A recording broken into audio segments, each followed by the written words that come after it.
In the Bahamas. Global 99.5 FM reminds our listeners that the views and opinions expressed on this show are those of the host and guests and not necessarily the opinions of the owners of Global Communications Network and the operators of this radio station.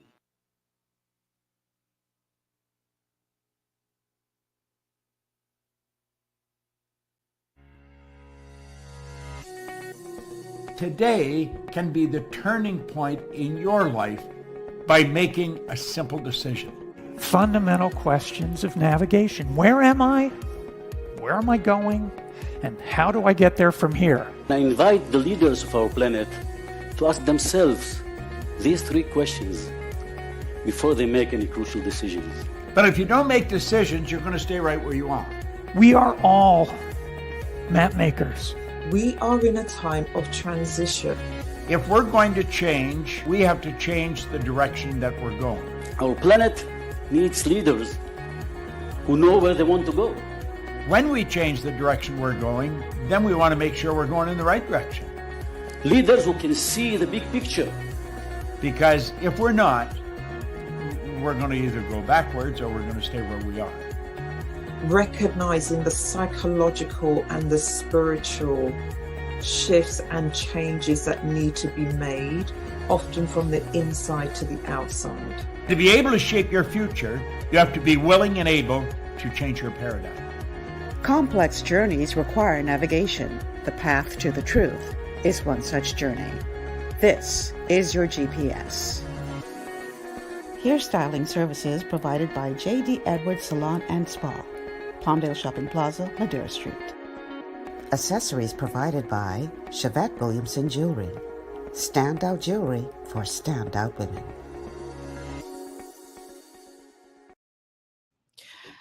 Good afternoon, everyone. Welcome to GPS, Global Paradigm Shift on Global 99.5 FM.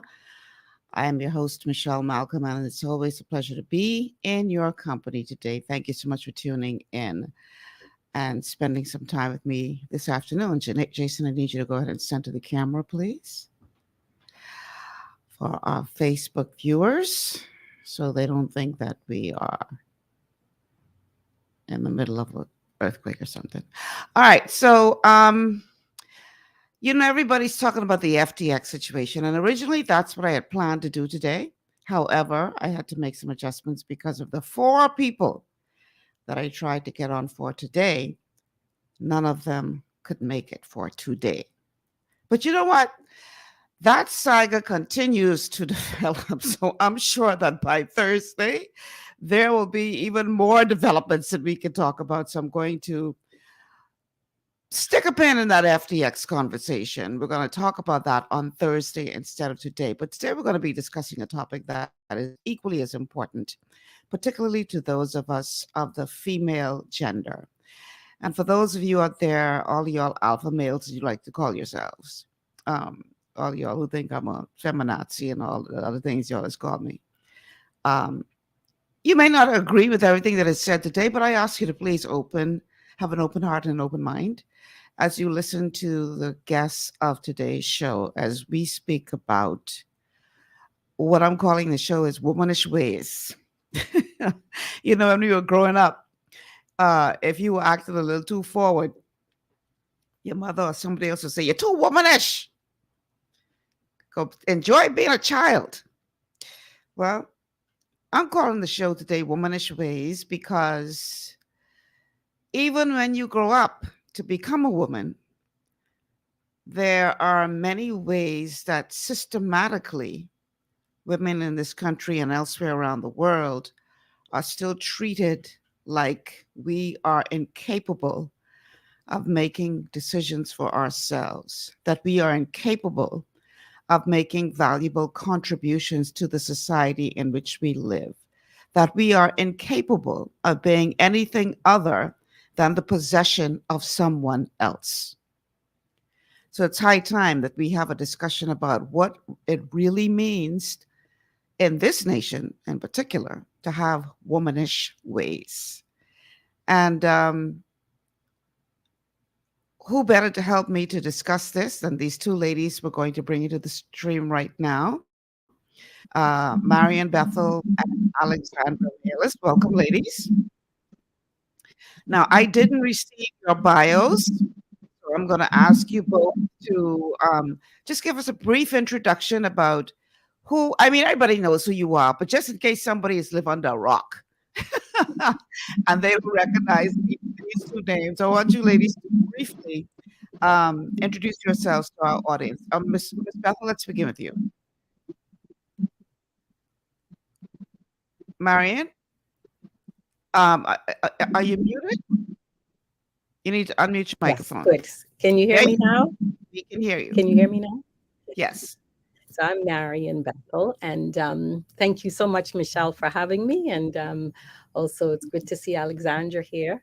So I think the piece I would want to just say in terms of myself at this point is that I wrote, produced, and directed a documentary called Womanish Ways, which is about the women's suffrage movement in the Bahamas, 1948 to about 1962.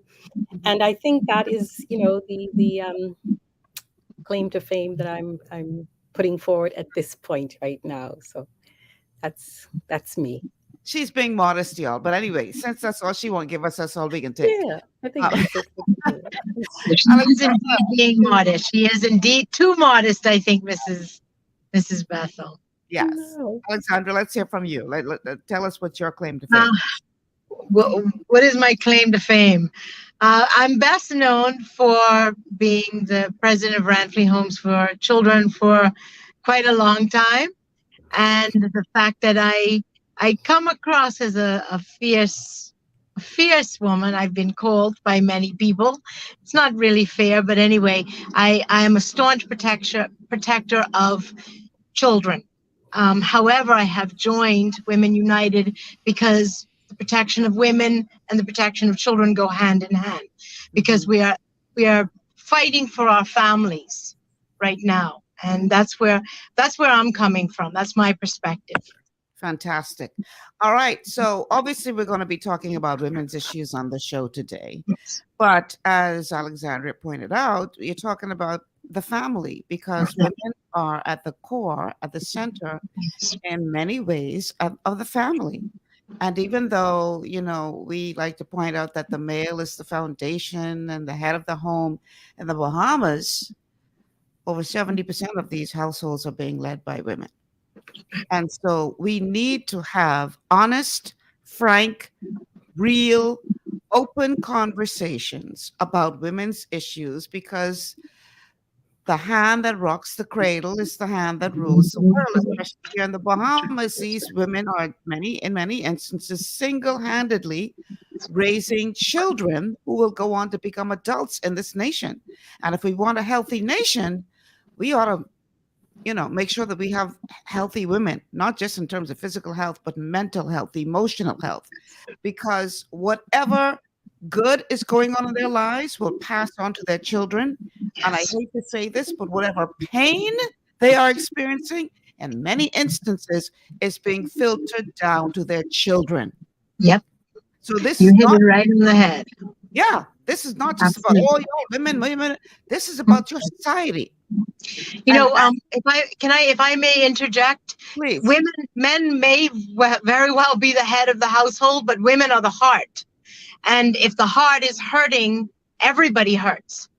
It's so vital that we recognize the importance and respect the role that women have in the family and in child rearing, and therefore in the hearts of everyone. And that's why we are fighting so hard to bring healing and some kind of protection and order for the lives of women in our country right now. Absolutely.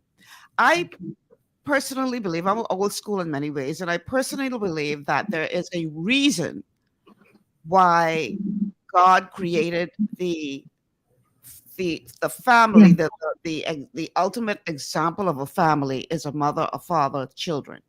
I believe that is God's design.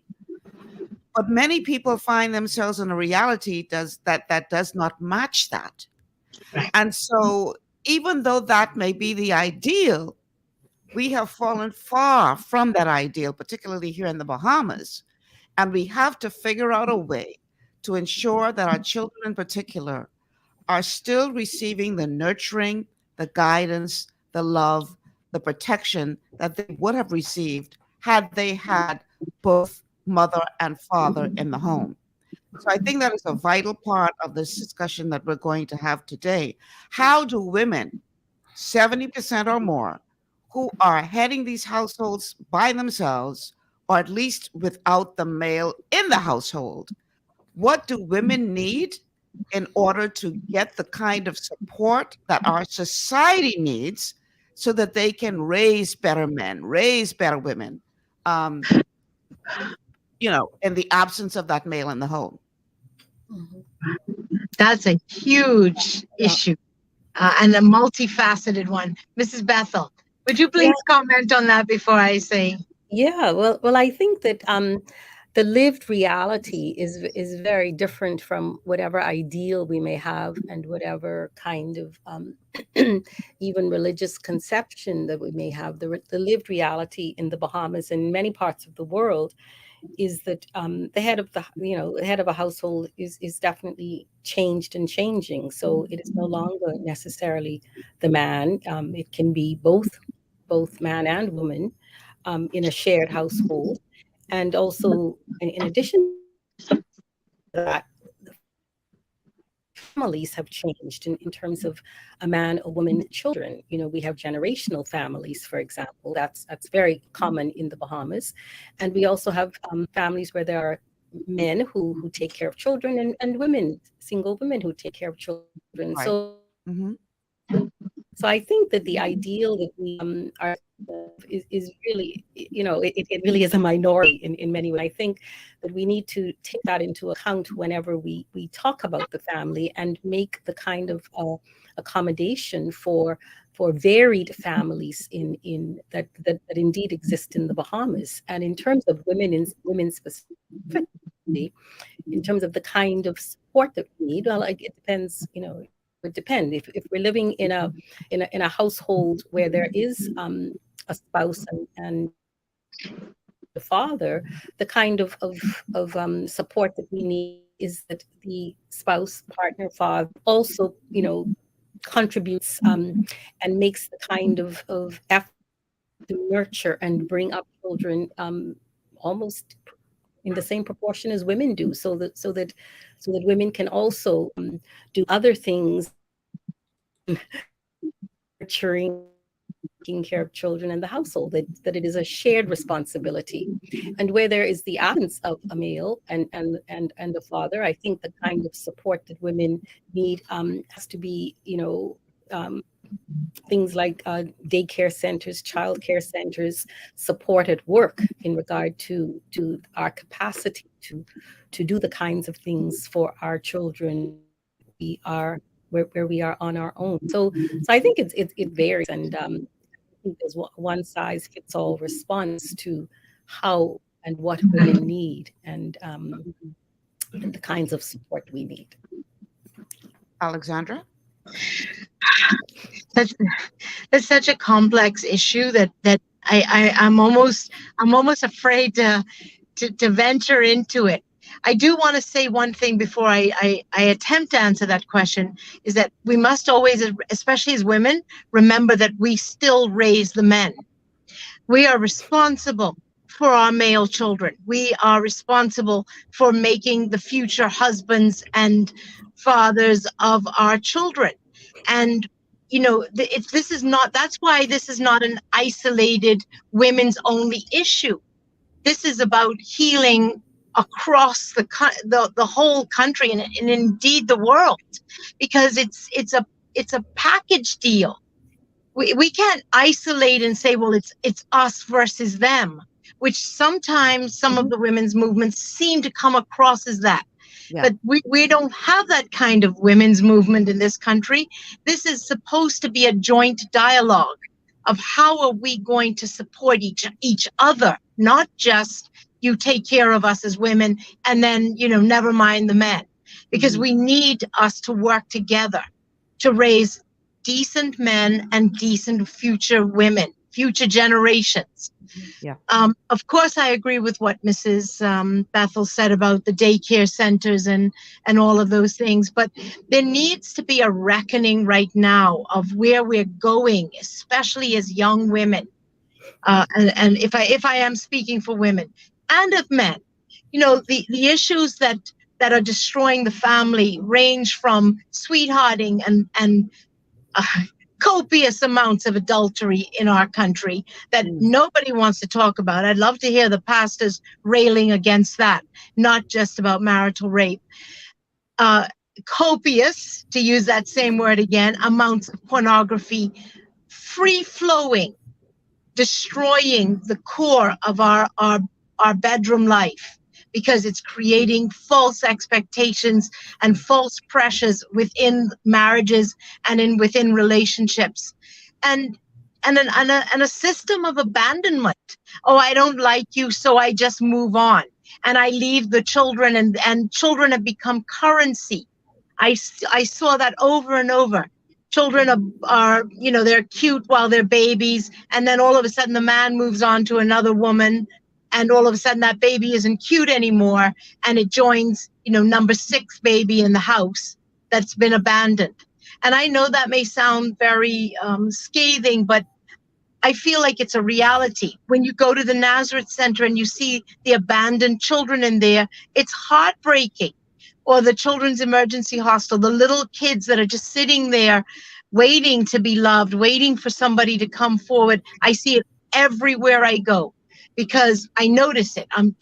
My eye picks it up right away, because as I drive through areas and I see children walking on the streets by themselves, not in school, not in daycare, not being cared for.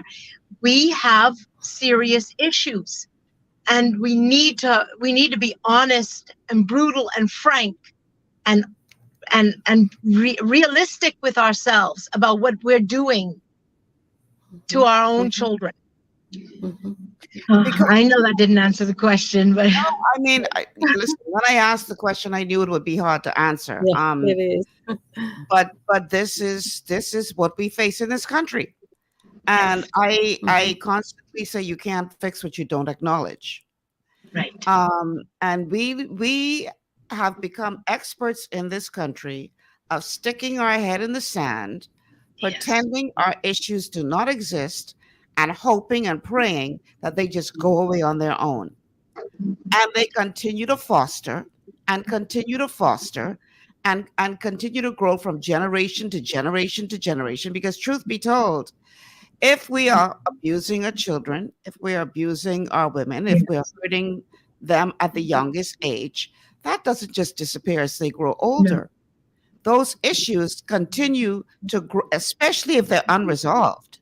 If they never received any kind of counseling or care to help them heal from the trauma, it doesn't just go away. That's right. And so we look at our society and we wonder why there's so much anger, so much violence, especially towards women and to some degree children. It's because of unresolved trauma. Yep. But we don't want to address the trauma. We want to ignore the elephant in the room and then act all surprised when that elephant tramples everything in the room. Everything is shattered. And we sit there saying, I wonder how we get to this place. Right. That's we right. Gotta face the reality. We are constantly planting peas and expecting corn to come up. And truth be told, the social ills that so many of us are so concerned about are really just harvests of seeds that were planted long ago. And now coming to harvest. It's harvest time now. Yes. So the question is this such a problem? Is this problem so huge that we can't turn it around? Or do we just have to, like they're saying, how do you eat an elephant one bite at a time? So do we have to, a bite at a time, you do your part, I do my part, and then eventually we look up and the elephant is gone? What would be your approach, ladies, to addressing these many social ills that we have that stem back to that unresolved trauma that many of our adults are experiencing because of pain that was inflicted on them when they were children, or pain that was inflicted on their mother who then took it out on them, etc. How do we now turn this around? Yeah. I mean, you're I right that think it's absolutely so vast that it's terrifying. Actually, sometimes I sit there and I'm overwhelmed by the sheer statistics that have come out.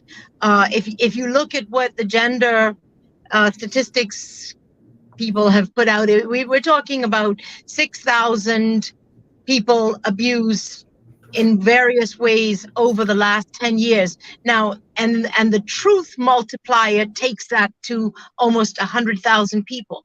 So if you consider that we have, according to the WHO, over 100,000 people walking around in our country right now that are wounded, that is a serious, that has to be, we have to shout that in the marketplace. We can't just stay quiet about it and think that it's going to go away.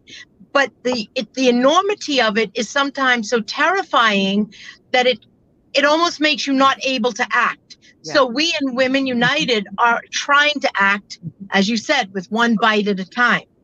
You know, the documentary that Mrs. Bethel produced is a bite.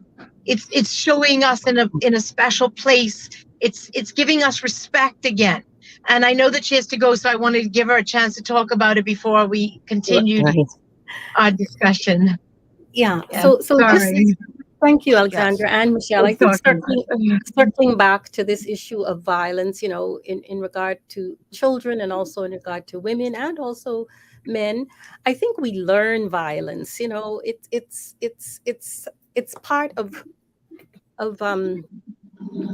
our everyday life. It's in the schools, it's in the church, it's in our places of work.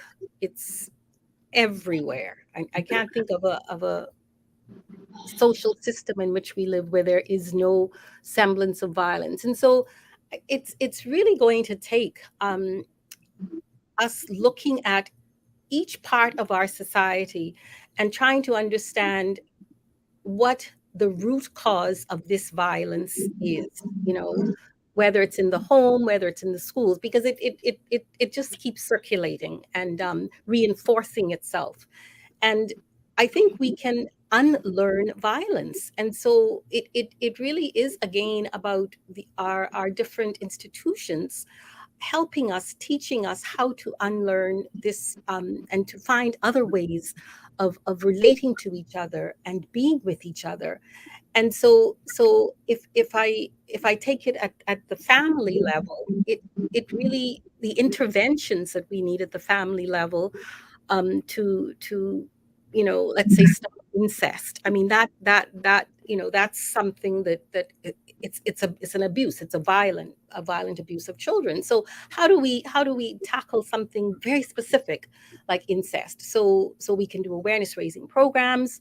We can have you know, have it in all places around our society and try and tackle it. I mean, I think we've got to take it segment by segment. It's very difficult to really just think about everything at once, but they're all interlinks. And so what happens in the church, what happens in the schools, what happens in our families, it's all interrelated because we move from one of these institutions to the next. And so I think some really deep conversations around who we are, you know, how do we want to be in the world in the Bahamas, you know, and how do we turn around some of the violence we see in our schools, for example, you know. So there are different segments and different sectors that where we can address this in different ways. I think it's very I think we can find ways to address violence in all of these parts of our institutions. In the church, there's violence. Okay, I mean, really? Yes, there is.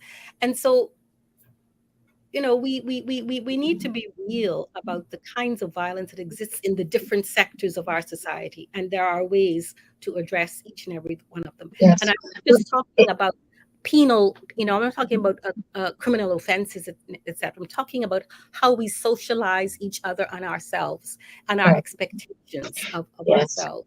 How do I want to relate to my spouse? How do I want to relate to my intimate partner? It has to be from a place of respect and human dignity that goes into how teachers treat students, how students treat teachers, how people address each other in the Ranfurly Home for Children, in the workplace. I mean, we can do this work. I don't think this is an impossible task before us. No, but it's going to take an organized strategy. Absolutely. To just think that it's going to just happen, or a few conversations. No, it's not going to be like that. It's going to take the top thinking brains to get together now and start to systematically create a strategy that is going to be able to chip away, because this is built up over generations, decades. It's not going overnight. This is going to take a systematic chipping away and turning around of the course that we're on right now. But if we don't, we will implode. We have to do it for our country's sake.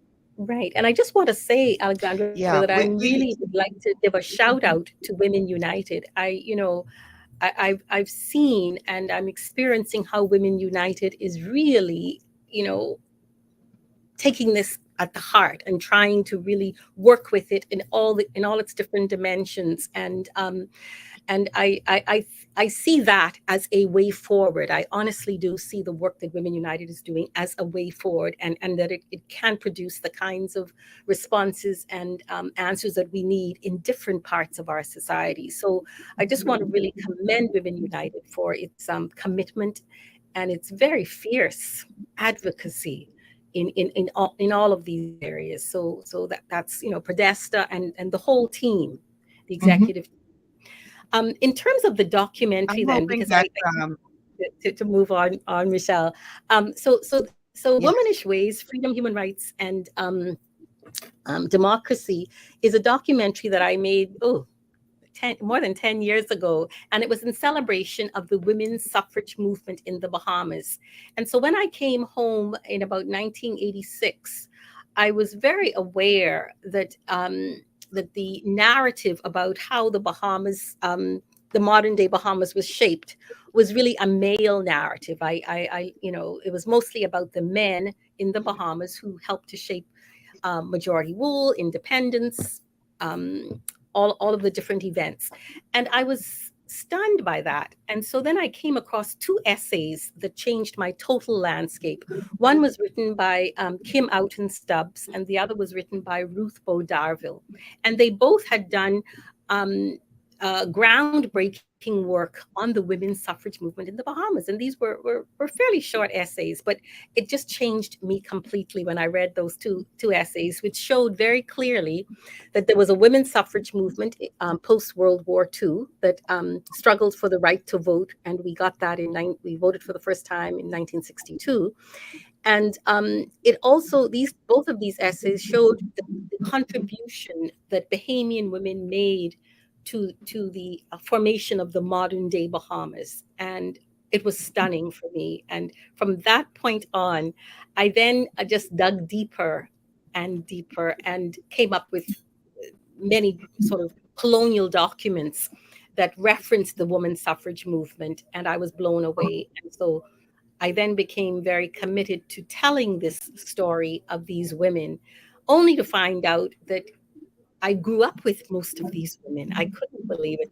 They lived right in my neighborhood on Nassau Street, Meeting Street. So Mary Ingraham and Mabel Walker were just, a stone's throw away from where I lived. They were friends of my grandmothers and my mother. And of course, I wouldn't have known this as a child growing up. But when I did the research and realized that I went to church with these women. These were women that would see me as I walked to school, which was Western Junior School, which is now CR Walk School. I would walk along Meeting Street, and these women would, they would greet us. We had to say good morning. We had to say good afternoon. I knew these women. And so that became even more poignant for me that I grew up under their nurture, and that they, at the time that I would have been very young, were doing this work with such foresight and such vision and such commitment against great odds at the time. This was the post-World War II, 40s, 50s, and 60s. And there were many obstacles, and they persevered and struggled. And so I wanted to tell their story, and it would be the story of my own mother and my grandmothers, my aunts, and people that were that I wanted to honor and pay tribute to. So the documentary Women United has taken on the task. Alexandra and then Sandria Wright and Podesta and a team have made the commitment to show the documentary in Pompey Square this coming Sunday, November 20th at 6 p.m. in Pompey Square. So we'll be out under the skies, and hopefully the weather will bless us. And we'll watch the documentary. It's about 75 minutes long, and it tells the story of these women and how we got the right to vote in November of 1962. And actually a right that we take for granted these days. We don't even think about it when it's time to go to the polls, that somebody had to fight for that right. And sacrifice. And sacrifice. That's right. And so this is actually a beautiful part of our history that I'm very excited to see. And I'm hoping that people are going to come out, and especially I'm hoping that people are going to come and bring some of the older people, the ladies that have been locked down for 2 years and locked down. Bring them out, your grandmothers, and they would love to see this. It's a perfect opportunity to feel proud of their own period of history. Exactly. Great. Well, Marian, I know that you have to run. I want to thank you for the time that you did give us, because I'm going to take a break, and on the other side of the break, I'm going to turn my attention to more specifics about the women's suffrage movement and how far we've come and how far we've yet to go. But I understand that you have other commitments that you have to be aware of and take, do. So I want to say thank you so much for the time that you were able to join us here on GPS today. Sure. I know that you're leaving it in good hands with Alexandra, and definitely. Podesta Moore is going to be joining us a little later in the broadcast as well. So thank you so much, Marian, for being here. It's good to see your face. And thank you, Michelle. Thank you so much. And thank you, Alexandra. Thank you. I think I wish you weren't so modest, because I don't think anyone in the country realizes the work that you're doing for us all, Marian, and you're far beyond this documentary. There's so much that she does that we don't even know. And worthy of being told at another opportunity when you have more time, please. Absolutely. I'm open and willing and able. Well, the door is always open to you, so let's make it happen. Thank you, Michelle, and take good care now. All right. Good to see you. Thank you, Marian. Thank you. All right, we're going to take a quick break. On the other side, we are going to turn our attention to the women's suffrage movement in the Bahamas. We've come a long way since then. But boy, we still got a long way to go. And we're long way to go. That's right. Break. Stay with us. This is GPS on Global 99.5 FM.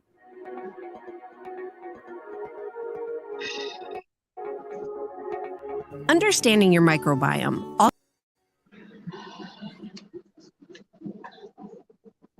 Understanding your microbiome, also known as your gut ecosystem, can change everything you thought you knew about nutrition, digestion, immunity, and metabolism. Keeping your gut ecosystem healthy and balanced is essential. Ultimate Microbiome by Longevity was specifically formulated to optimize this ecosystem. It provides the advanced support your gut needs through prebiotic, probiotic, and postbiotic supplementation.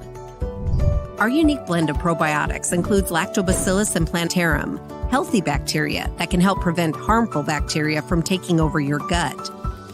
Increasing your gut's population of beneficial bacteria creates a more balanced gut microbiome, which has been shown to aid in weight loss, skin health, sleep, mood, and may even help with seasonal allergies. Ultimate Microbiome also promotes the production of postbiotics. Postbiotics are key to help regulate your gastrointestinal health. To enhance digestion, Digizyme Multi-Enzyme Complex, a blend of 5 specific enzymes, has been added to Ultimate Microbiome. It can help break down food so your body can better absorb nutrients. Plus, we've added our proprietary I-26 hyperimmune egg powder to aid in the elimination of disease-causing gut bacteria and help your body balance its immune response.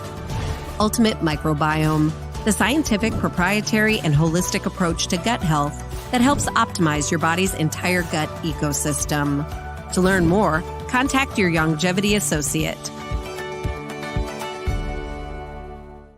Welcome to Sunshine Auto, the hardest place on the planet for a rims fix and tires. We are your auto superstore for rims, Lexani, Azaras, Trueform, Western, Lux, Fuel, Tracklight, Tough, Rough Racing, Velocity, Mud, All-Terrain, and low-profile tires, cars, homes, and commercial window tinting. At Sunshine Auto, we put God first and customer is king. Blessed love. To stay healthy, it's crucial to make sure you get the nutrition you need every day. But it's difficult to get all your recommended vitamins and minerals from food alone. Even in the United States, 94% of people are deficient in at least one nutrient. Beyond Tangy Tangerine 2.0 by Longevity is a simple, convenient, and affordable way to help your body get the essential nutrients it needs. It's an advanced plant-driven multivitamin mineral complex that contains certified organic whole foods, trace minerals, and antioxidants. BTT 2.0 supports your body's natural defense system with a proprietary blend of energy-boosting and body-loving nutrients, plus prebiotics, probiotics, amino acids, and enzymes that support digestion. With an unusually high ORAC score of 8,000, you get even more antioxidants to help combat free radicals that can cause damage to your cells. But to get the most benefit and value from any multivitamin, your body must be able to break down the nutrients so you can fully absorb them. Otherwise, they'll just pass through your system without doing any good.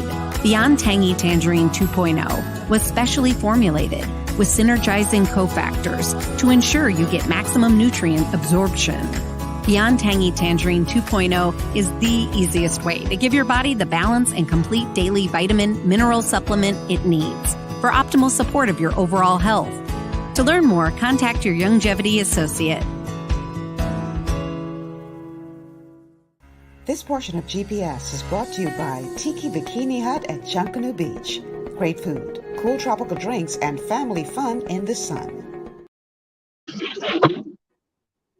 Welcome back to the GPS Global Paradigm Shift on Global 99.5 FM. Michelle Malcolm in your company. My guest today at this point is Alexandra Mayolis Lynch. And we are here talking about womanish ways, issues affecting women in our country, and why we all need to be concerned about it for the health and wealth of the nation. The telephone numbers to call, 3260271, 3260271, 3260272, 3260272, and the WhatsApp line for text messages only is 8010271, 8010271. Remember now, do not call the WhatsApp line. Don't send me a voice note on the WhatsApp line because I won't be able to pick it up during the show. So only for text messages that you can send there. But we'd love to hear from you. So give us a call and to be a part of this conversation. So before we continue chatting, I want to play a clip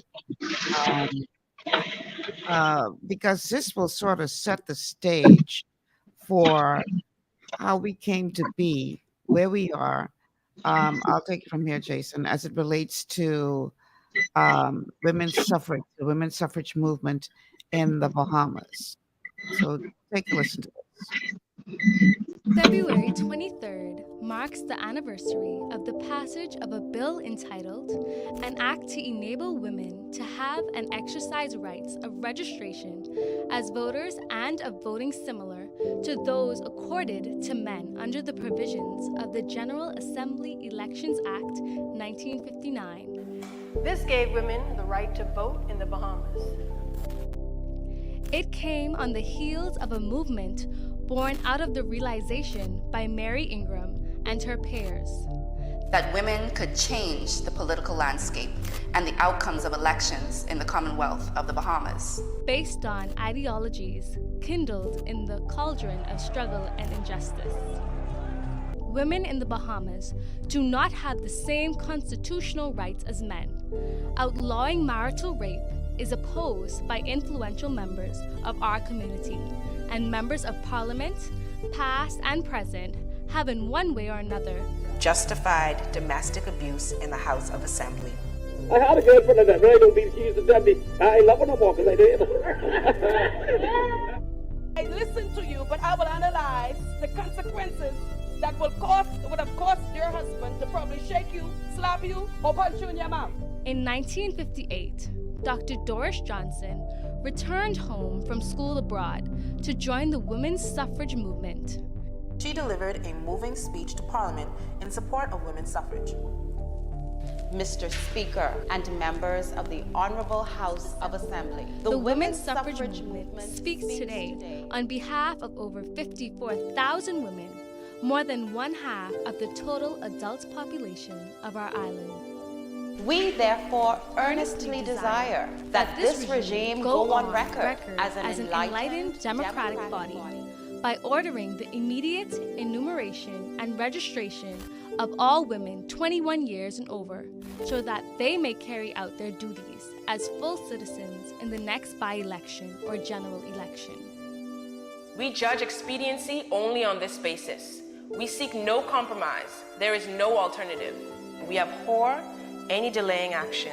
We women ask only that you gentlemen move now to secure the rights of 54,000 women, including your wives and your daughters. Today, more than ever, Bahamian women can look to her words, dignified and died in the spirit of unity, to continue the fight for progress in this country. We women are ready, willing, and able. You must no longer deny us our rights.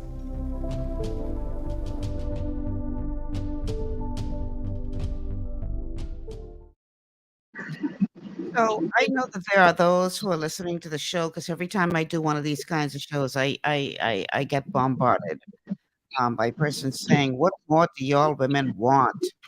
You're ready, the boss of so many different government agencies, and you're ready to have that. What more do y'all want? What more do y'all want? Y'all just hate men and want to replace men." Not really what it's about, people. And I need y'all to understand that, because no, this is not a competition. It's not us against y'all. But how can I put this? We want to live in the Bahamas where women are no longer being slaughtered at the hands of men. We just had, and that's just one example of how things need to change. We just had a young lady lose her life after being called outside from someone known to her, who took it upon himself to allegedly shoot her multiple times. An ex-boyfriend. Take the woman's life. Why in this day and age, in 2022, do people believe that they still have a right to harm, maim, and kill women or children because we're not knowing our place? I just don't understand how this mentality is allowed to continue to foster and fester in this nation. Well, we desperately need a change in our thinking, in the way that we think about a lot of things, actually, but in this particular issue, as you said, we want to be partners. You asked the question, what do women want? We want to be the partners that God ordained us to be, that we were supposed to be for men. We're not trying to take over. We're trying to be equal. We're trying to take our rightful place next to the men in our society, not as chattel or beneath them not as people who cannot think or feel or reason, but as free-thinking women that are that you would be proud actually to have next to you. That you would acknowledge that we need to work as a team together in order for us all to succeed. And without a change in our thinking, these arguments will just keep going on, and we vote against each other, we vote against ourselves, and that's the most heartbreaking thing of all. Yeah, in many ways, women, we are our own worst enemy. We're our own worst enemy because time after time, we vote against ourselves. The first person to pull down a woman is another woman. And it's sad. I remember during the last general election, I was in a discussion with a group of women. This one particular woman decided, she said that, well, I'll never support Orinthia Komalafi. And I said, why not? Because she gonna marry a foreign man. Yeah. She can find a Bahamian man to marry. So I said, well, I guess you don't support Brave Davis either then. Why not? I said, because he married a foreign woman. He can find a Bahamian woman to marry? Well, that's different. How is it different? Why does that rule apply to her because she's a woman, but doesn't apply to him because he's a man? But it is these kinds of prejudices that women have against their fellow women. Absolutely. That help keep us down. Yes. And the fears that are out there that are so way off and never realized and unimagined. I don't understand when I talk to men and women. It's almost like there's an incorrect perception of what women want, and what it will ultimately mean from women.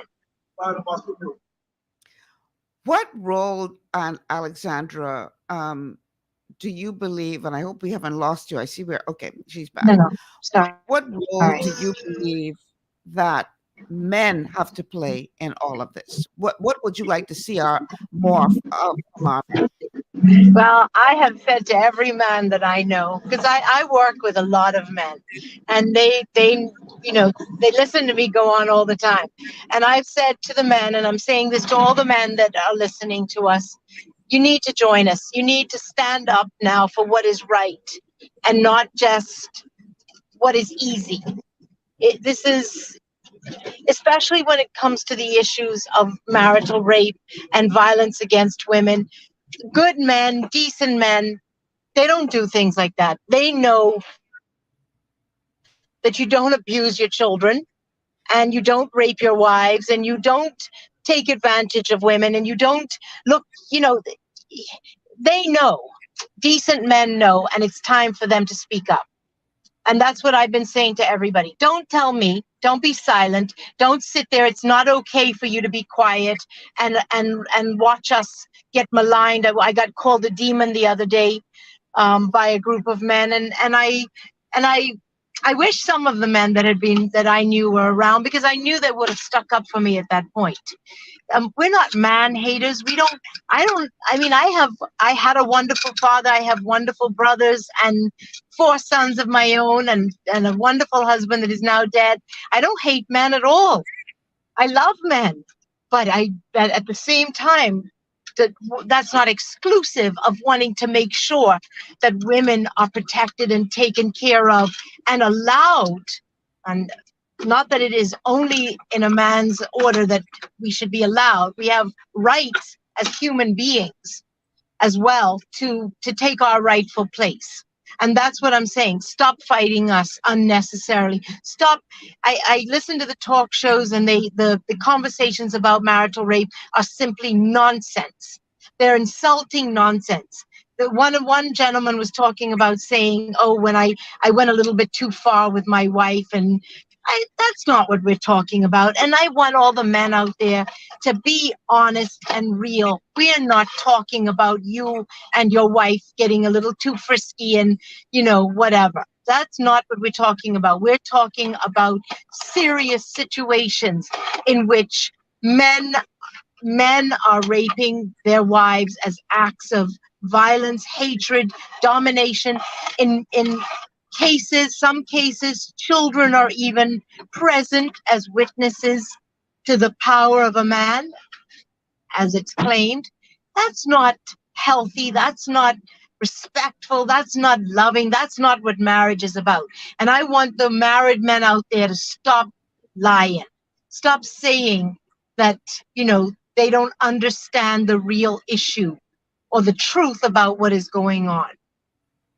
So that's what I would say to men. Stand up for us now. Be brave. Be brave and be bold and speak your truth as well. Yeah. Because truth be told, if we were to know all of the professional men dressed up in suits and scrubs in the case of doctors and wigs in the case of lawyers, etc., who are also abusive to their wives. Yes. It's not just you thinking, oh, this ain't a problem. This is only a problem for people in an inner city community. No. That's right. No. It's happening across the board, all levels of society. And all spectrums of society. That's right.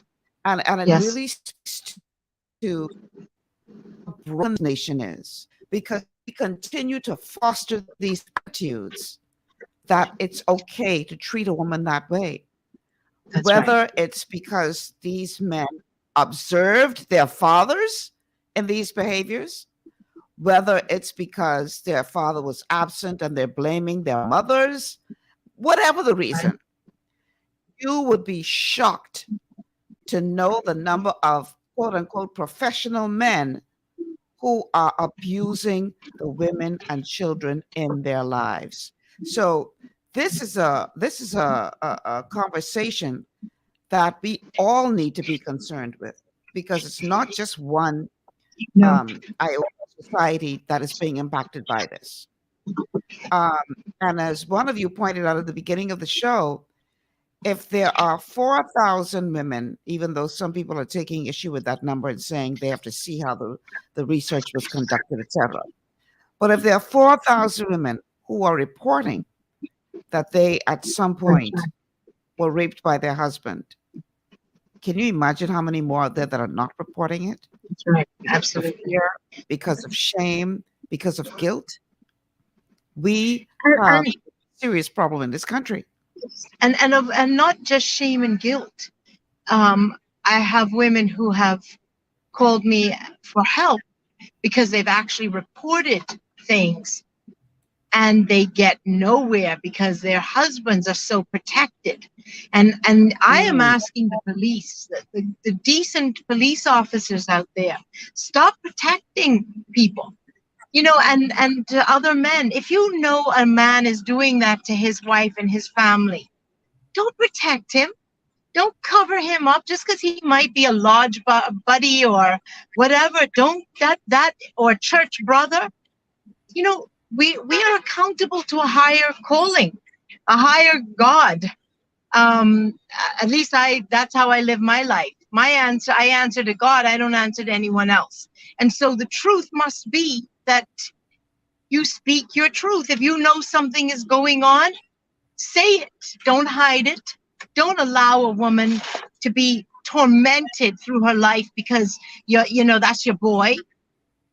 That's what you hear sometimes. That's my boy. I can't say nothing about it.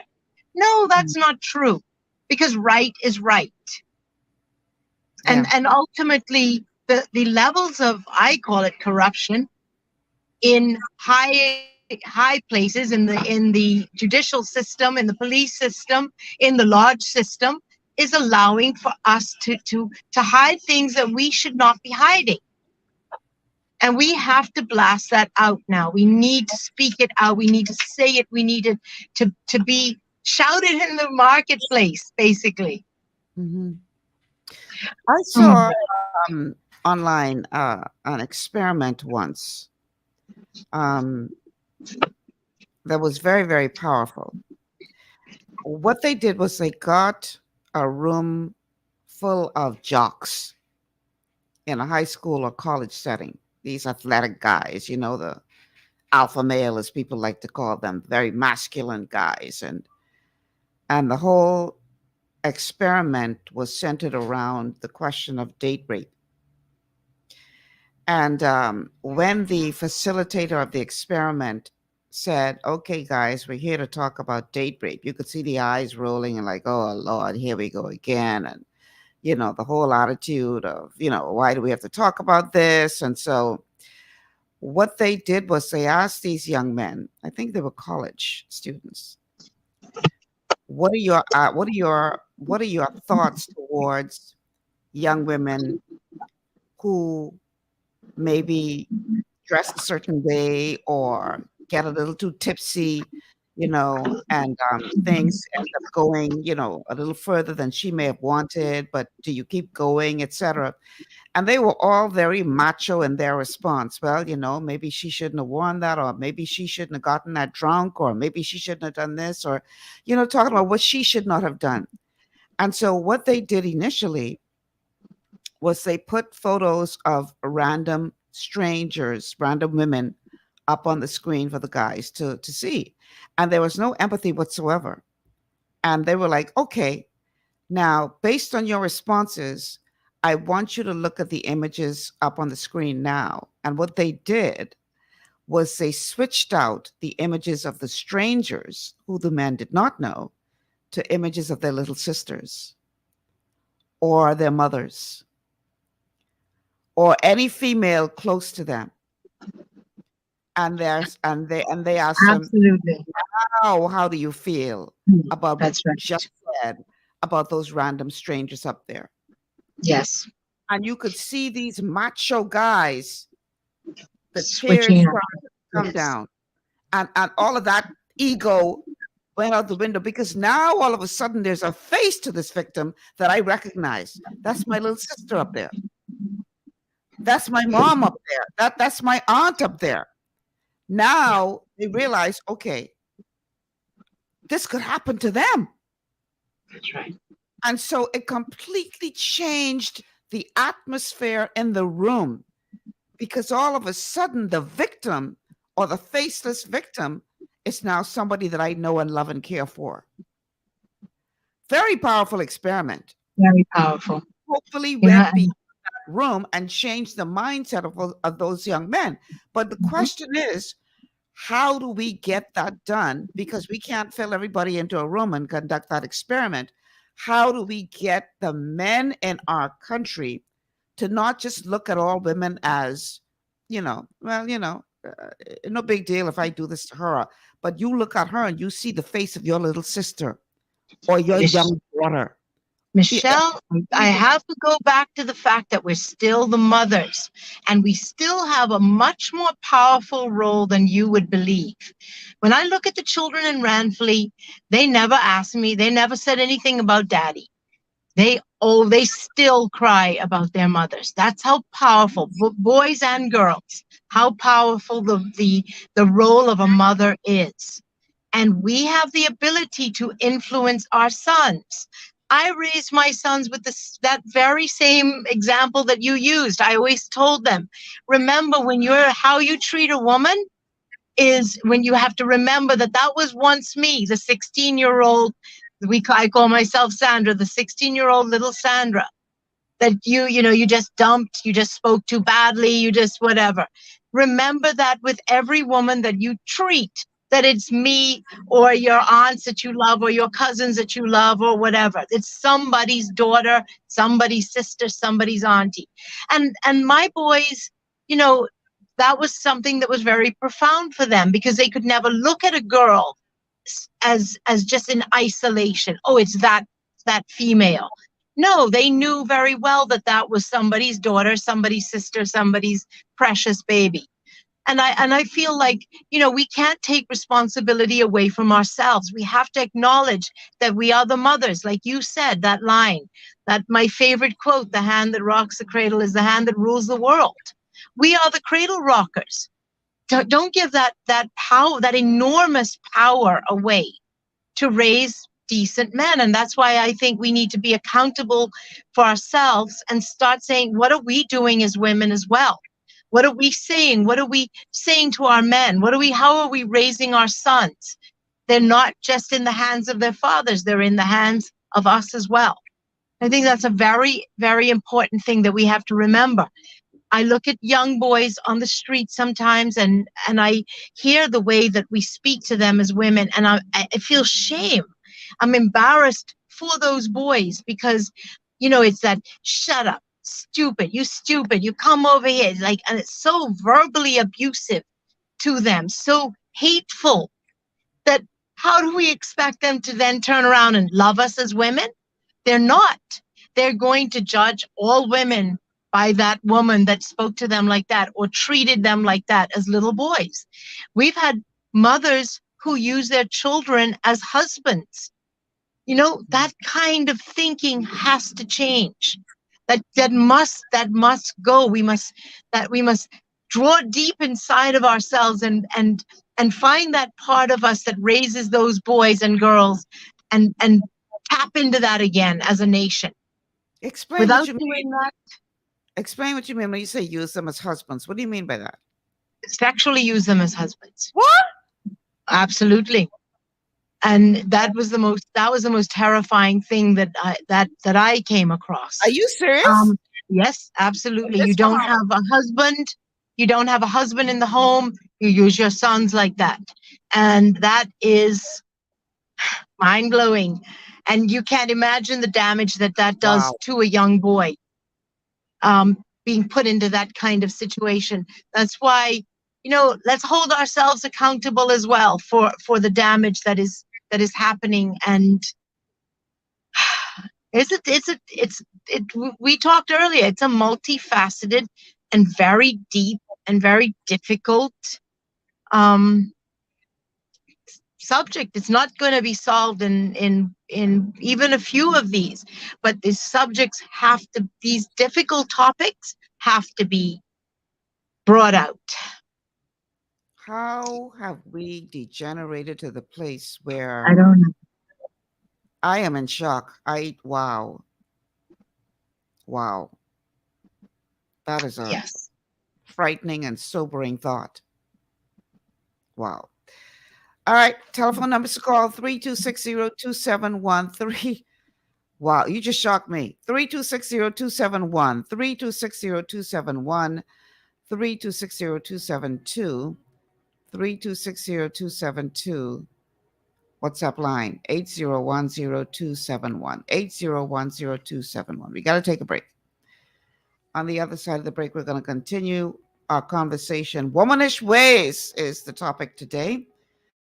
As far as we come since the start of the women's suffrage movement in this country, there used to be a commercial back in the day that says, "You come a long way, baby." Oh boy, we got a long way to go still. Stay with us. We'll be back after these words from our sponsors.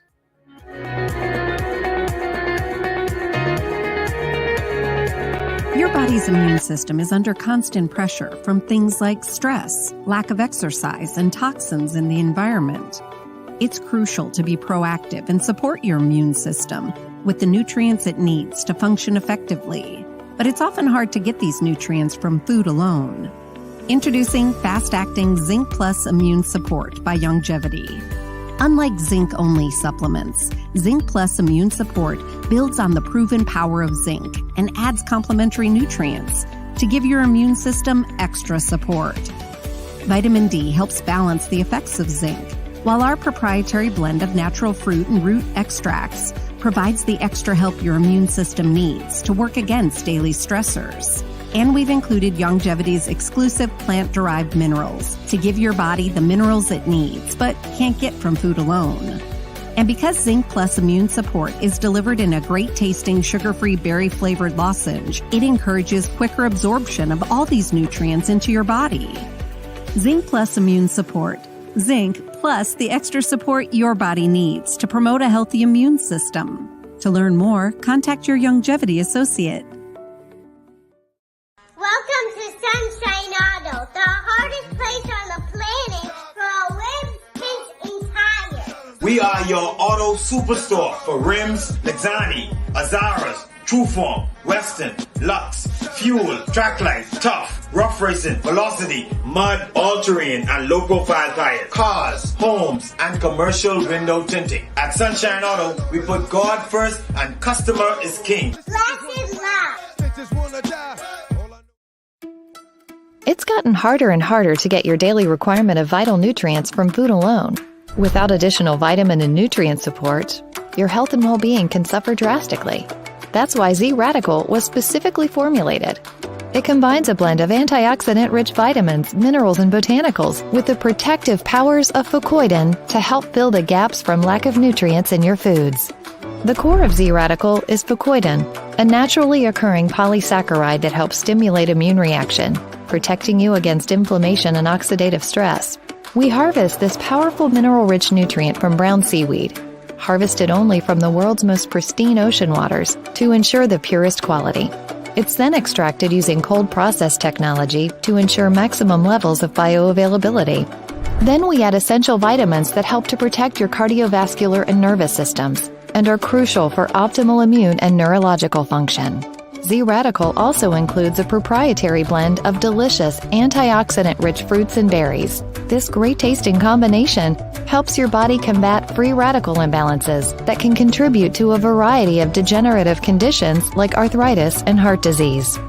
Z-Radical.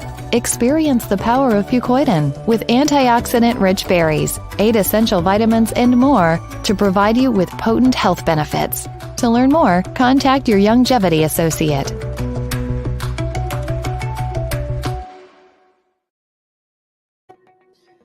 Welcome back to GPS, Global Paradigm Shift on Global 99.5 FM. Michelle Malcolm here.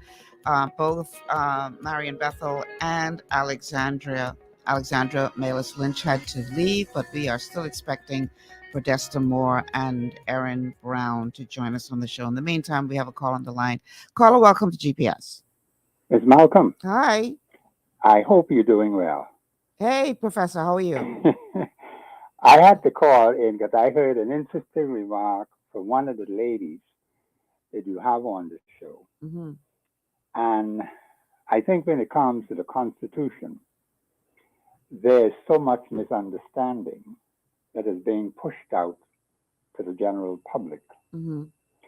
I believe I heard a remark that the women voted against themselves. I don't know where that came from. I think they're talking about the referendum. Let me put it this way then. The results of a referendum are by the people of the Commonwealth of the Bahamas, both men and women. Mm-hmm. The results ought to be respected. See, when the FNM got 35 seats versus 4, as a total of 39, did you hear them complain that the people didn't know what they were doing? When the PLP got 37, or 20, whatever the number it is, 7 for the FNM, and 32, right, 32-7 for the PLP. Did you hear them complain that the people may have voted against themselves? No.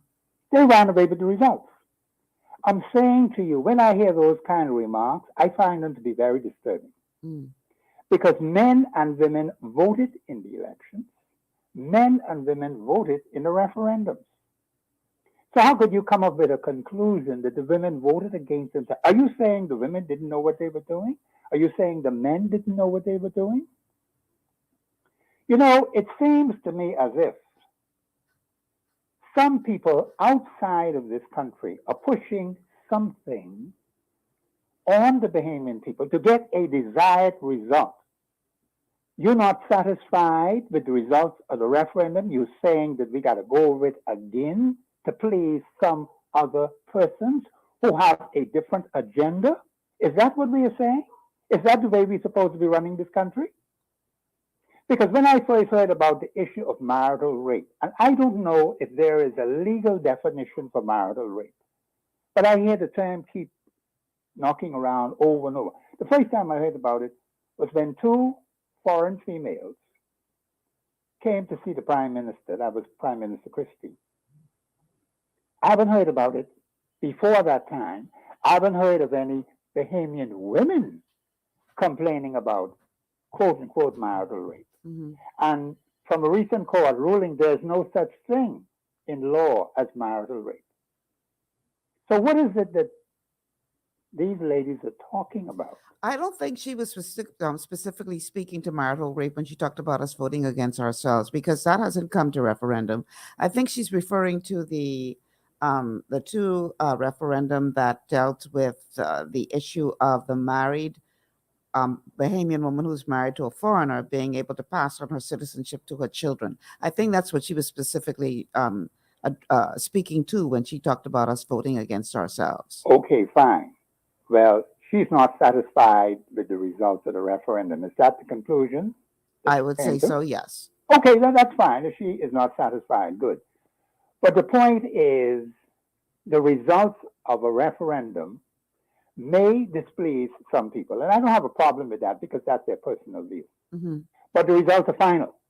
And I believe as Bahamians, we ought to accept the results, just like the PLP took the results in the last general election, and the FNM before them took the results in that general election, and not a peep squeak about them to say, you know something, maybe some of these seats should go back to the FNM, or maybe some of these seats should go back to the PLP. You see, I see some hypocrisy here. You cannot say in one instance, people voted against themselves, in another instance, you're satisfied with it. Because it seems to me as if some entity or entities from outside of this country is pushing an issue that they want the Bahamian people to agree with, and the Bahamian people already made a determination. So why are we continuing to bring that issue up over and over and over again? Because it doesn't make any sense. We ought to respect the will of the Bahamian people. Now, if something had to be taken to referendum again, fine. I don't have a problem with that. But when I hear people are saying the women voted against themselves, did the men vote against themselves in the referendum? See, you can't just take this one-sided thing, you know. Men and women voted in the referendum. But to say the women voted against themselves, I don't think it's fair to the women of this country. You're saying the women don't know what they're doing. You're saying the men don't know what they're doing. That just cannot sit, Ms. Malcolm. The referendum results are final. That's what the law says.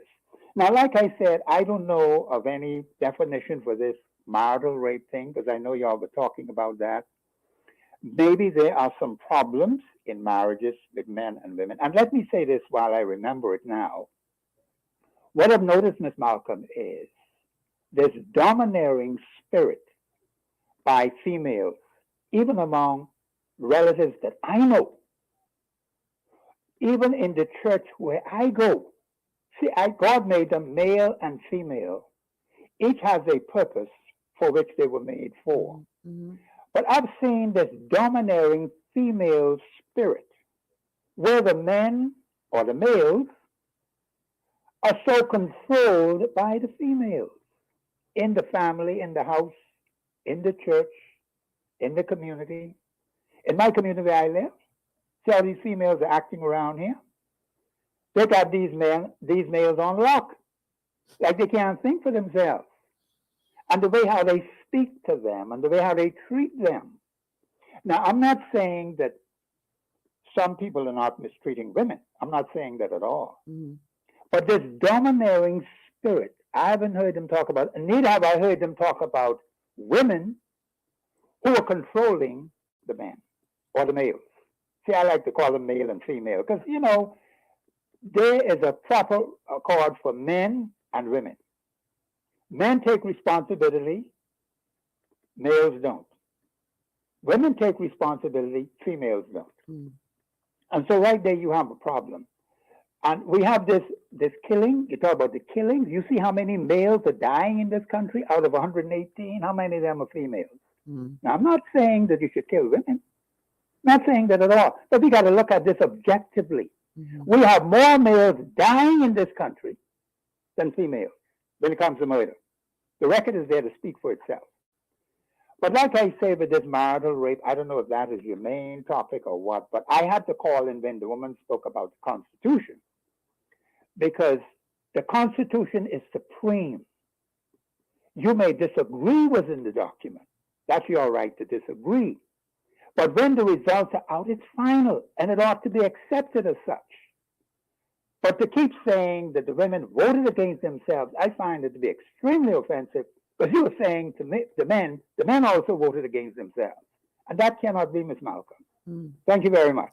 Before you go, Professor, I want to ask you a question. I hear what you're saying. And I, one of the things that she did say, and we agreed, is that this is not about women against men. And I heard that, yes. When you're talking about domination, whether it's a woman dominating a man or a man dominating a woman, both are wrong.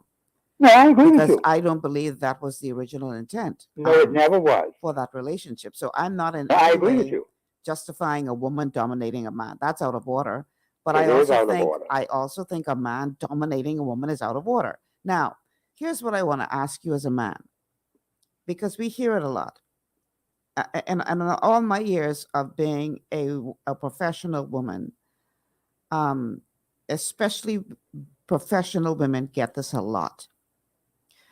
Because if you are in a business setting or in a boardroom or on a job, and you exert any kind of authority, the same degree to which a man would, the man is seen as, oh, he's a true leader. He's a strong man. The woman in the same circumstances is seen as, I'm going to say the word on the radio. Yes, ma'am. Oh, she's a you know what.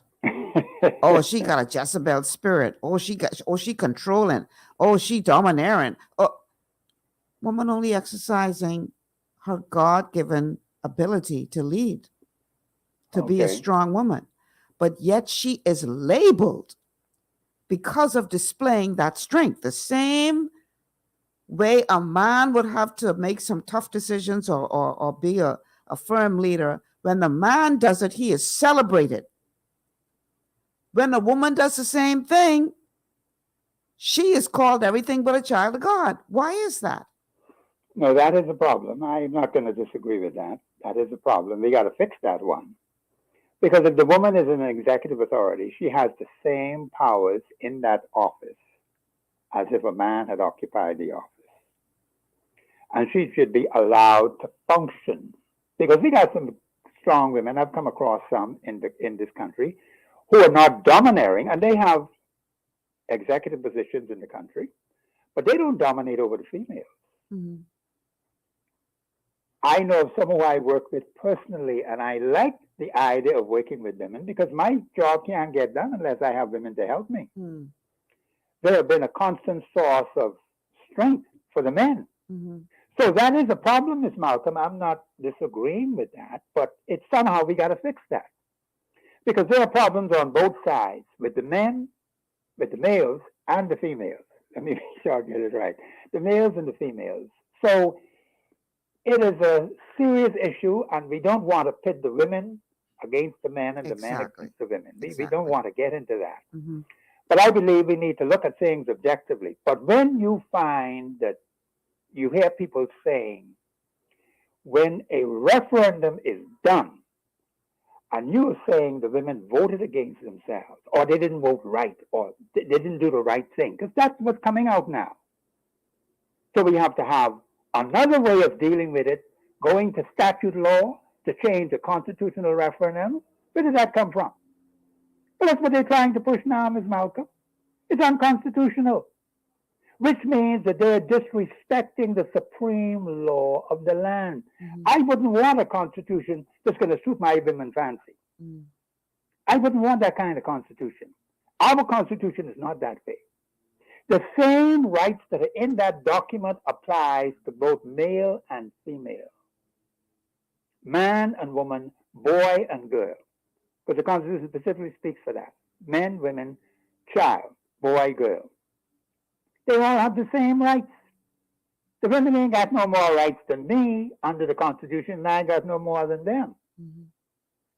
Now, this equality thing now, when you get right back to the very beginning. God made the man to be the head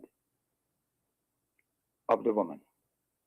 That's God's order. Now, some women may not agree with that, but that's their problem. They got to take that up with God. The man is the head of the woman. The woman was made for the man, not the man for the woman.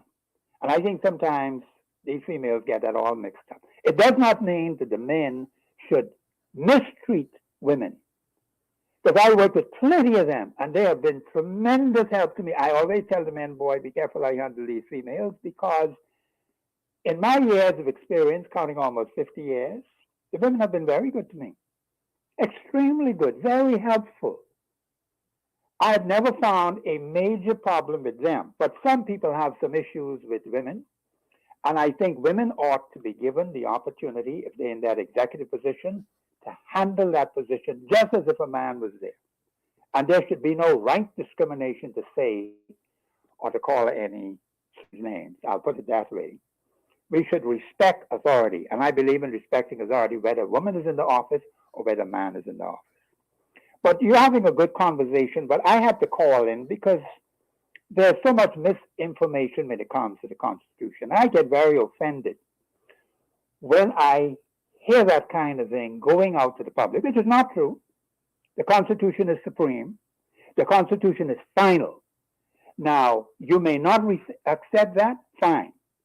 But that's the way it is, Ms. Malcolm. And the voting of the people is final. See, the PLT took the number of seats. The FNM got 7, PLP got 32. You hear them complaining. Before that, it was the FNM got 35 and PLP got 4. They ain't complaining. So why complain now? When a referendum is held, you can talk about they voted against themselves. We got to get this thing right, Ms. Malcolm. Thank you very much. Thank you so much for calling, Professor. Yes, I appreciate you. The telephone numbers to call 3260271, 3260271, 3260271, or 3260272, 3260272, 3260272, and the WhatsApp line for text messages and text messages only is 8010271, 8010271. We have a caller on the line. Caller, welcome to GPS. Good day, Lady Malcolm. How are you doing? Excellent. How are you? Wonderful, wonderful. I agree with 90% of what Professor Sidney Martin MacArthur Walter Thompson said, with the exception of his final statement. There's nowhere in the Bible that says that the man is the head of the woman. It said that Christ is the head of the church and the man is the head of the house, is the head of the home. That's basically what it says. Everything else I kind of agree with. But like I told, I think that was your guest earlier on another talk show this morning, the reason why we are having so much difficulty with this marital thing, the word rape was introduced into the English dictionary in the 1500s to suit our purpose. They put it there and they changed the meaning. But I will try to educate the public. The word rape comes from the Latin word repair or repair. The Roman word raptus. That word means to seize, to steal, to carry away. You ever hear old people say, "Oh, y'all rape and pillage that city"? Mm-hmm. Rape and pillage. Mm-hmm. It means they went in, the masses, stole everything, seized everything, and carried it away. Mm-hmm. When it came to raping a woman in those days, the word rape wasn't used in that sense. It was used that the males would usually be the dominant one, but take a woman, more than likely against her will, and carry her away. That's to marry her. That's where the word rape came in all of this. They would seize the woman, take her basically against her will, whether sex or intercourse took place, and marry her. That was where they break the word down to rape. So in essence, technically, the rape didn't happen even before they get married, because he sweep her off her leg and he carry her into marriage. Okay? Now, the other confusing word is sexual, the penetration. That is not rape. Anything you do when you in that bed with a woman, fighting her, beating her, tormenting her, that's abuse. We can deal with that. We can deal with abuse. The actual penetration of a man and a woman in a marriage is called sexual intercourse. That is penetration. Rape ain't got nothing to do with that. And I just thought I would correct that word because a lot of words, like the word farmer. The word farmer comes from the Latin word agricola, which means agriculture. You see, but we didn't change it and using these words and don't know the meaning of the words, exactly the origin of the word. That's all I really want to call it. Thanks for taking my call. Thanks for calling. I'm not going to take any issue with origins of words and original meaning of words, but what I will take issue with what you just said is that those words now have a meaning in today's context, regardless of what the origin of the word may have been. And we clearly understand what is rape in today's context, regardless of the origin of the word.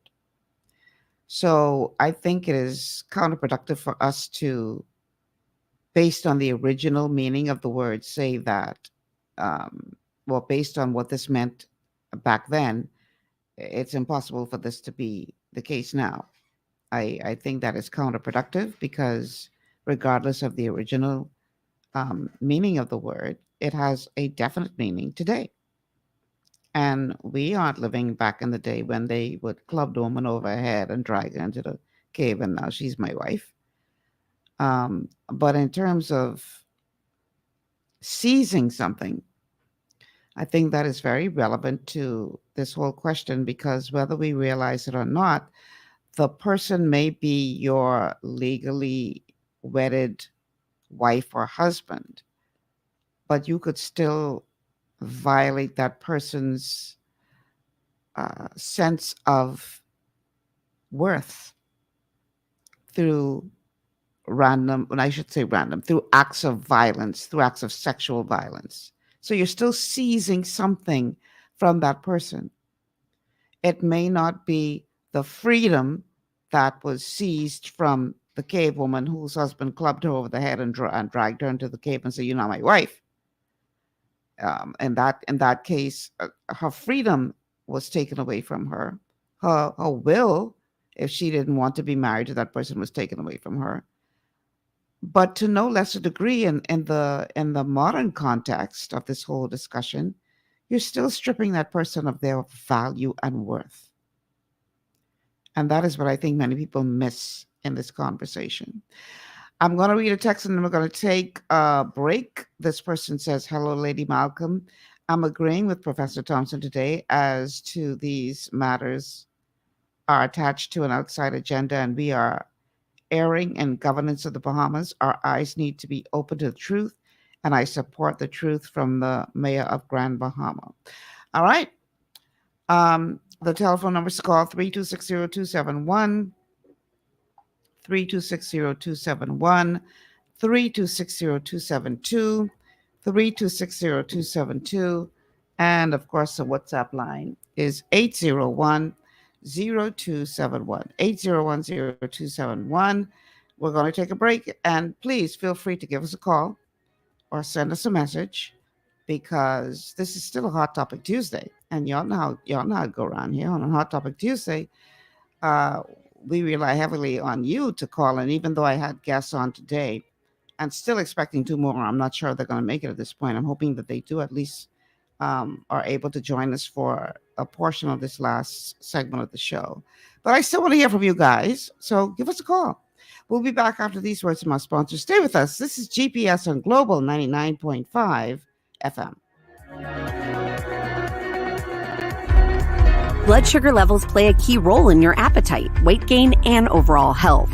When you have a blood sugar spike, you can feel confused, dizzy, and even have increased cravings. Eating carbohydrates, sugary or fatty foods, and not exercising can all cause blood sugar spikes. But now you have help in managing blood sugar levels. Sweeties by Longevity was designed to help support healthy blood sugar levels so you can power through your day. It's a synergistic blend of minerals, herbs, and nutrients that have been proven to support healthy blood sugar levels. Sweeties includes chromium, an essential trace mineral that's known for its contribution to healthy blood sugar levels and improved metabolism of carbohydrates, fats, and proteins. Cinnamon bark has been included for its naturally occurring antioxidants and support of a healthy heart.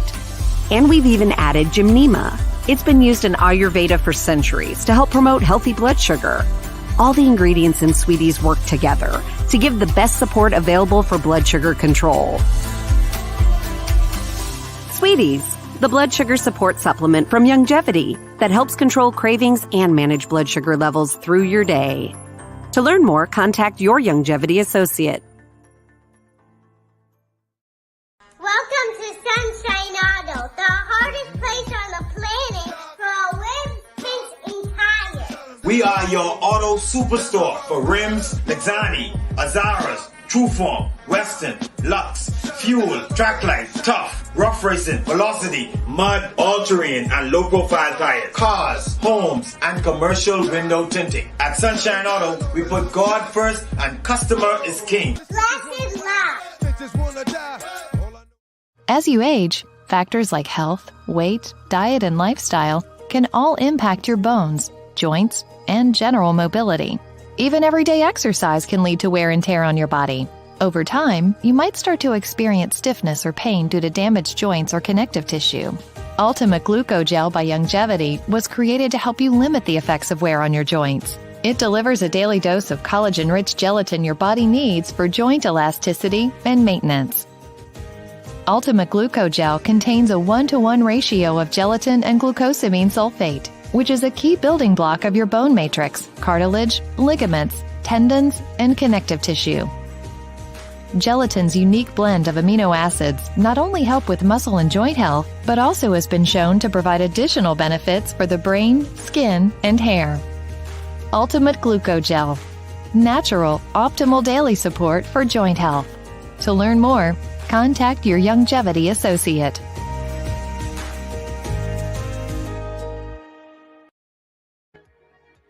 And we are back. Welcome back to GPS Global Paradigm Shift on Global 99.5 FM. Michelle Malcolm in your company on this Hot Topic Tuesday. We're talking womanish ways, talking about the plight of women in the Bahamas, how far we've come since the days of the women's suffrage movement, and yet how far we have still to go. The telephone numbers to call 3260271.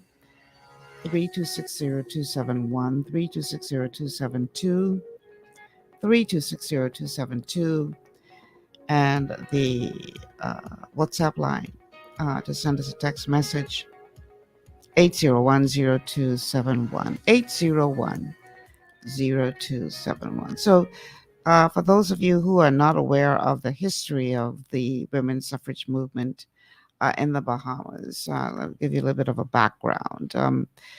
It was started with Mabel Holloway, who was born in Greenville, South Carolina on May 2nd, 1902, when blacks were subjected to repressive, racist Jim Crow laws in the United States that kept them shackled in a position of inferiority, and their failure to adhere to certain rules could lead them to being arrested, whipped, or even killed.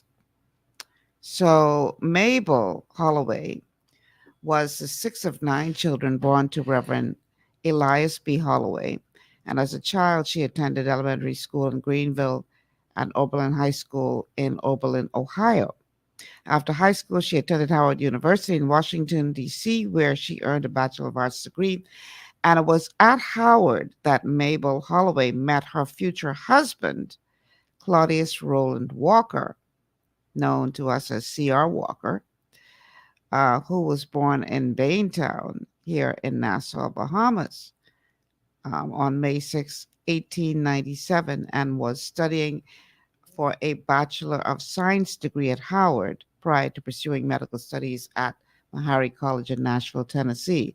So she met that fine Bahamian man, and the two fell madly in love. And while in college, Mabel was very active in the Young Women's Christian Association, or YWCA movement. And after graduating from Howard, she and Mr. Walker were married at a YWCA in New Jersey while he was a medical student at Meharry College. So eventually they relocated back to the Bahamas after Dr. Walker completed his medical studies, and Mrs. Walker became involved in education, first by opening a preschool and assisting Dr. Walker with adult education classes at the Bahamas Technical Institute. She later became a teacher and taught at Southern Prep School, Western Senior and Junior Schools. And she subsequently served as headmistress of Woodcock Primary School prior to her retirement from teaching in 1962. So, having experienced the cruel indignities of racism while growing up in South Carolina, it was inevitable that Mabel Walker would get involved in the fight against racism and other inequalities after moving with her husband to the Bahamas. And don't forget that racism here was, quite a thing back then as well, as it was in the most racist areas of the southern United States, and it was practiced just as forcefully. So along with Mary Ingraham, Georgiana Simonet, and Eugenia Lockhart, Mabel Walker in 1950 started the women's suffrage movement that campaigned for universal adult suffrage. Georgina Simonet was born on April 4th, 1902 in Wems's Bight, Eleuthera, and attended the government school in Wems's Bight.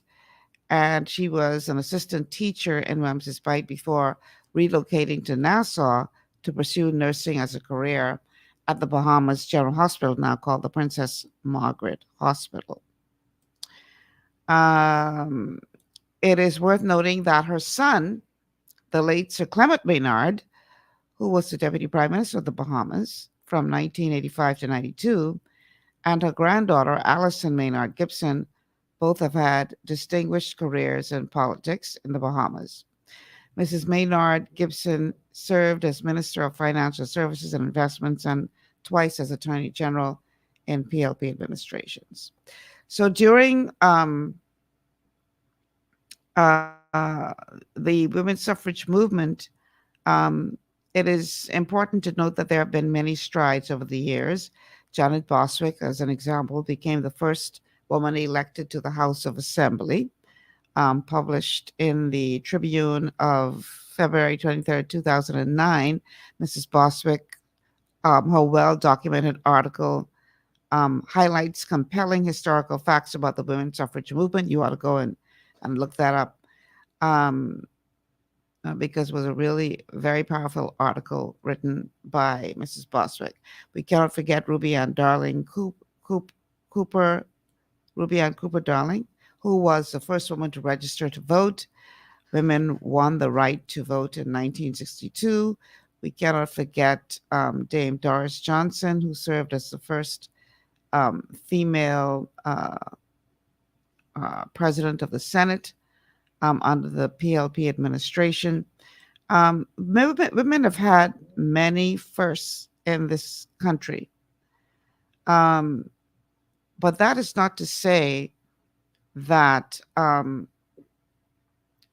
we still don't have a long way to go in terms of the attitudes towards women in this country.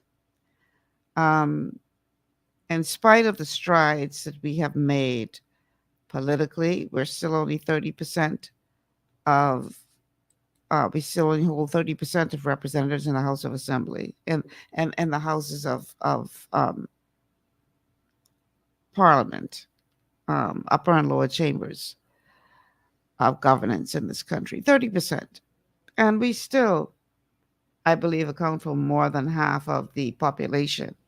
Yet our representation in the seats of power remains at just 30%.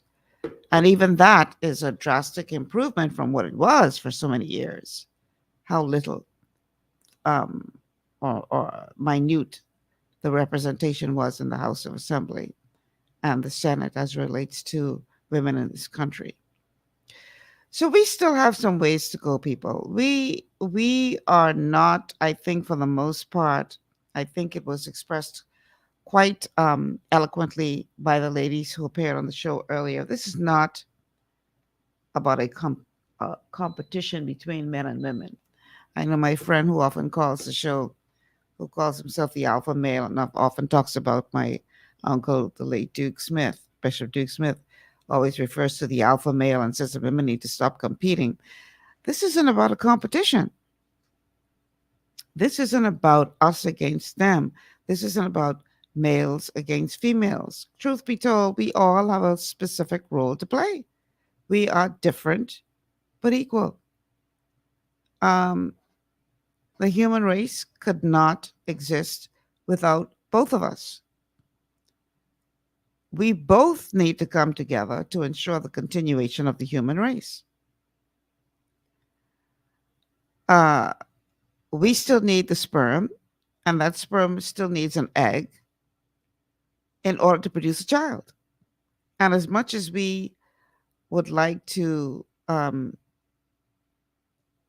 consider ourselves woke in this modern day world, without a male and female coming together, and I'm not talking about transgender, I'm talking about a wombed male, that's what a female is, a human being with a womb that can carry children or not carry children, but that womb is designed to be the bearer of children, to carry children, along with the unwombed man. When the Bible talks about he created man, the Bible's talking about mankind. So we both have a very important role to play. Different, but equally important. Because as much as you would want to look down on that woman and to suppress that woman and to keep her, quote unquote, in her place, truth be told, the human race could not go out or could not go on with both of you working together. I often joke with the men in my life that God in his infinite wisdom knew that it would take a woman to bear a child and to manage the pain that is associated with that, because it was up to men. If they had to deal with that, the human race would become extinct. As much as y'all like to think that y'all the strongest sex, yeah, maybe not. When you consider what women have to go through to bear children. There's a very funny series of videos on YouTube. I can never watch them without laughing so much that the tears come from my eyes, of men going through the simulated experience of childbirth in terms of the pain. They have these simulators now that help men to feel what women go through in terms of the pain of childbearing. And it's usually on a scale from 1 to 10. And it always kills me when these men, epidural is usually the word that says, I can't take no more. And when we hear them screaming, epidural at 3, after 2 minutes, and women are like, are you serious? Are you serious? We have a call on the line. Caller, welcome to GPS. Good afternoon, Mr. Malcolm. How you doing? Excellent. How are you today? I'm okay. I didn't get to hear all this show. Mega Man ain't got you, man. Mega Man ain't got you. He ain't got me no more. He said I hurt his feelings when I say on one of my shows that he just make me tired. He said he was hurt when I said that. Yeah. I mean, this show today by Iron Line Michelle. I mean, it's like only females. I mean, in the human species is complaining. Every other female, dog, cat, every other creature that is female, none of them complaining. I mean, what's going on? I mean, this is pathetic, Michelle. Pathetic. Maybe if they could talk. Beg pardon? Maybe if they could talk. They talk in their own way. They communicate. We don't communicate. They ain't got no cell phone in their hand distracted. They ain't got no bunch of distractions in their life. And we are confused, man. This is confusion, Michelle. I mean, this conversation about man and woman, this is out of confusion, man. It ain't making no sense. You know, it really isn't making no sense, man. What isn't making any sense? It ain't making no sense. The conversation, what I'm saying is that, you know what I mean, like life, for life to be, it has to be opposites, okay? Male, female, okay? And I mean, this ain't productive at all. So this cry of one gender, we this and no, man, this like we are all equal, being equal, and whoever gets to whatever position they get, they know how to get there, and it's like, it's almost sickening, Michelle, because female, we have been left the position, we want to be leaders.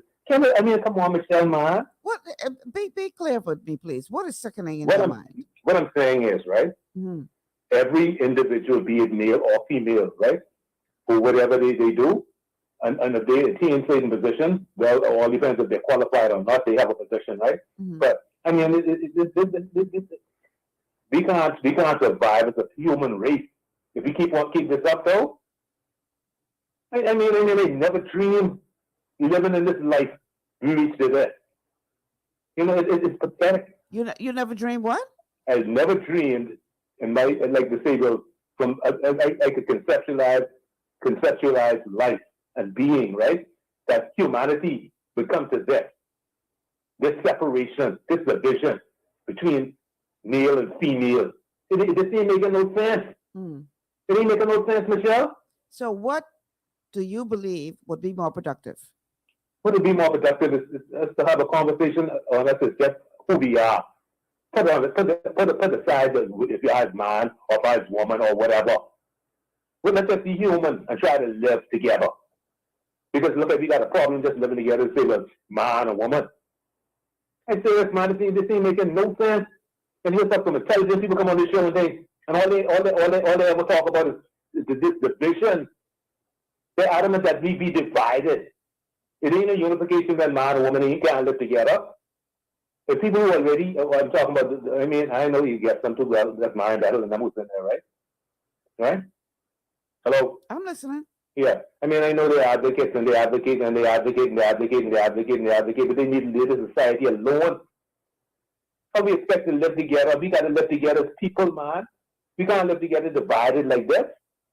Man can't go to woman and then woman and talk about this is nonsense. And Michelle, you know that. What are we supposed to be? I still don't understand what you are calling nonsense. You need to be. This whole conversation about woman and man is nonsense. Why? Why do you see this as nonsense? Why say it? Because guess what? It's this cry, we need protection. Every week you listen to the radio, there's something every month, woman, week, woman. When they get tired of that. Yeah, they may come on, you know why? This country can never go nowhere, you know. We do distracted by everything. When in politics is religion, when in religion is gender, when it ain't gender, it's illegal. Like, you know, maybe we can do better in this country, man. So you are suggesting that we should ignore all the social ills that we have in this country? I'm not saying to ignore the social ills. What I'm saying is we're focused wrong. We're focusing on women being the victim. See, that's wrong. Anyone could be a victim. You know, this is nonsense. Pure nonsense, man. Everything, I'm talking about for everyone, no matter who it is in this life. If you do something wrong, then there's consequences, man. We can't live together as humanity or even this country as human beings, as a male and female partners. With this nonsense going on, man. Would you agree that you cannot fix what you don't acknowledge? I agree with that. Would you agree that many of our social ills that we're facing in this country can be traced back to the home life? Yeah, definitely. Would you agree that more than 70% of the homes in this country are headed by women? Too much women. Yeah. And yet you don't think it is necessary for us to have a conversation about the physical and mental and emotional well-being of the persons who are heading more than 70% of By the households design. of this country. By design. By Whether design. by design or not, the Yeah, by reality design. By is. design. Michelle, listen here. Hold on. Okay. I listened to you. Please Yeah. afford me the same courtesy. You don't like Roddy Money. The reality is that more than 70% of the homes in this country are headed by women, whether by design or not. Yeah, by design. So does it not make sense that we pay some attention to the welfare of the household, the family, because the family, whether we like it or not, whether it is ideal or not, whether it's by design or not, more than 70% of the households in this country are headed by women. So if our women are being abused, if our women are being oppressed, if our women are being hurt, if our women are being disenfranchised, would you not agree that that will have an impact on the welfare of our society as a whole? Yeah, it will have an impact. But Michelle, we must also understand that this year is by design, woman-head family, the courts by design, the children are children of the state for these children, these women who get pregnant, who ain't married. And plenty man don't know when they go to bed with a woman, with the baby born out of marriage. Time the baby anyhow, but he paying wards of the state. You know, that's how this country designed, right? And it's like we can't continue to go on this way with this single parenting and figure that we gotta empower the woman. No. It ain't gonna work. You know why? Because guess what?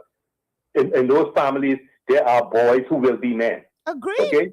And guess what? When they come men, they get abandoned. They're abandoned because it's all about the children and the men. Okay? So I mean that ain't making no sense. Because guess what? The same daddy of the equation, right? How much this is like over 40 years now with the single parenting that's going on. We're already a generation in, right? And more could be, right? And you know what is the manifestation? Look around today. We got kids and things out of order. It can come from man and woman, right? But you know what? In a home with a man who's the baby daddy. I say the baby daddy, all right? Who the woman never want to be with after they get pregnant. They ain't want to want no more. They rather move on to find someone else. You know, and that's the problem. You know? But you know, we cannot what we endure today is the single parent with the single parent and this dogmatic woman rule in the home, especially boys, okay? And they go out into the world, huh? And they go to school, woman teacher. They go before the court, woman judge, huh? You know, see that there? Y'all women don't know what that is. I'm not disagreeing with you on that, but I do have one question to ask you, though. Yeah. Where are the men?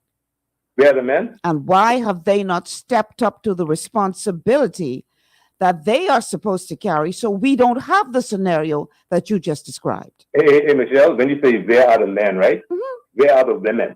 No. You just described where the women are. You said they had the home, they had the school, they sitting on the judge's seat. You don't tell us where they are. Yeah. My question to you is, where are the men? Right. When you say where are the men, right? Mm-hmm. I say where are the women, because the mere fact I say where are the women is because guess what? The men and the women, they're supposed to have a relationship. Right? These women ain't supposed to be just, you're ready out of your relationship, you're ready breaking your family, you are evading my question, and I don't know if it's intentional or you just don't understand the question. Where are the men? Men all over the place. But understand these all over the place is exactly right. They're all over the place except where they're supposed to be. But where are women? All over the place except where they're supposed to be too. Come on, Michelle, man, keep it real. See, no, really, Michelle. To display this game, you know, and that's how it is, man. You can't. You just said a mouthful, you know, when you said two can play this game, because for many it's a game. And while we playing games with each other, our children are suffering and becoming broken children, becoming broken adults, and we wonder why our society is going to hell in a handbasket at full speed.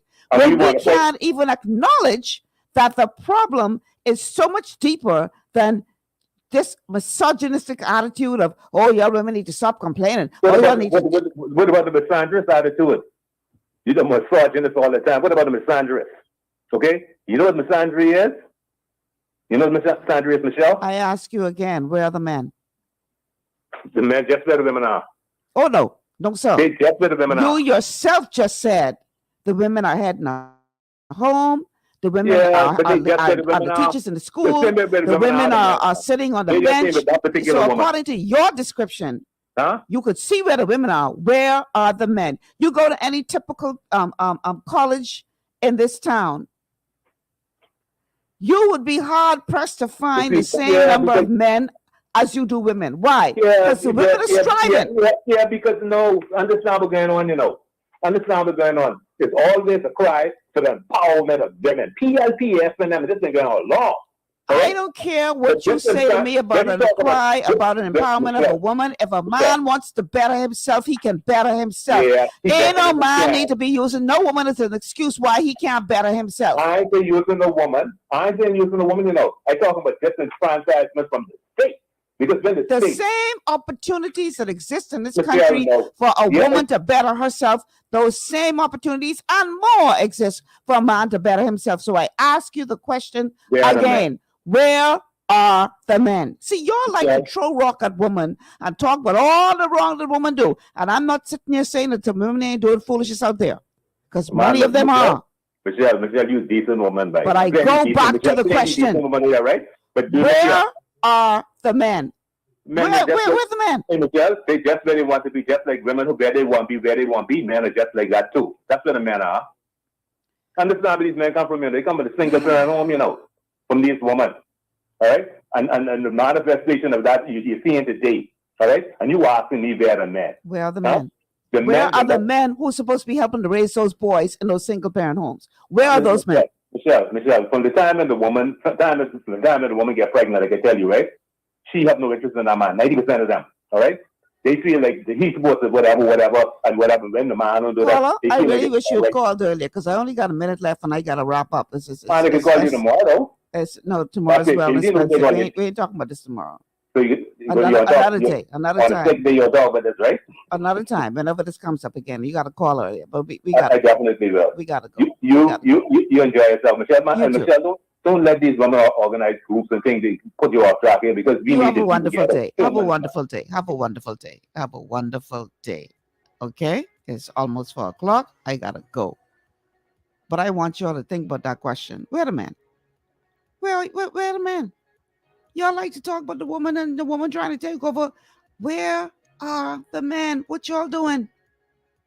What y'all doing? Look in the mirror, man, and ask yourself that question. What are y'all doing? And if you're a stand-up man and an alpha man, what are you doing to pull up your brother with you? I can let y'all marinate on that. It's 4:00. I out of here, man. I'm Michelle Malcolm. Thank you so much for joining me on GPS. Gotta go, y'all. I'll see y'all tomorrow for a Wellness Wednesday show. Until then, take care and be safe.